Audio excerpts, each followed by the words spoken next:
cœur du Togo, une nouvelle étape commence dans la lutte contre la dégradation des terres et des forêts.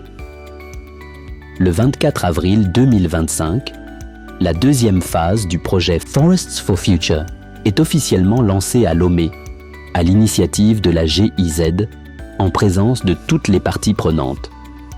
Son objectif, restaurer les terres dégradées, renforcer la résilience des communautés rurales face au changement climatique et promouvoir une gestion durable des ressources naturelles.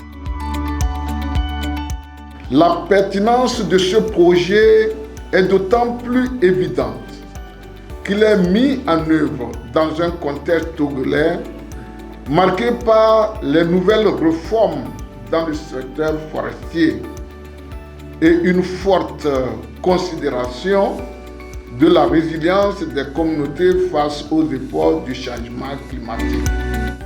Lancé en 2020, le projet a déjà permis de réhabiliter plus de 1300 hectares. Fort de ce succès, le Togo poursuit son engagement, avec des ambitions encore plus grandes pour cette nouvelle phase. Nous abordons cette deuxième phase avec une détermination accrue et des objectifs encore plus ambitieux.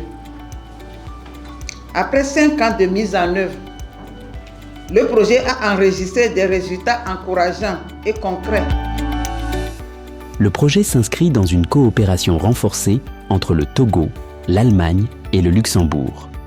Une alliance stratégique pour faire face aux défis climatiques et écologiques du pays. À travers le projet Forests for Future, mis en œuvre en étroite collaboration avec le ministère de l'Environnement et des Ressources forestières, nous souhaitons amplifier l'impact de notre engagement commun. Je souhaite également saluer la collaboration fructueuse entre le ministère togolais de l'Environnement et des Ressources forestières, la coopération allemande, ainsi que toutes les parties prenantes ayant contribué à rendre cette initiative possible. Ce déploiement national vise à restaurer 1,4 million d'hectares de terre d'ici 2030 et à contribuer à l'initiative du reboisement d'1 milliard d'arbres. Dans la première phase de la mise en œuvre du projet, nous avons concentré les actions au niveau de la préfecture de Tchamba. Et la deuxième phase va s'étendre non seulement au niveau national, mais des actions concrètes vont être posées dans les préfectures de Tchaoyo et Sotouboua pour prendre un certain nombre de préfectures en compte dans cette deuxième phase.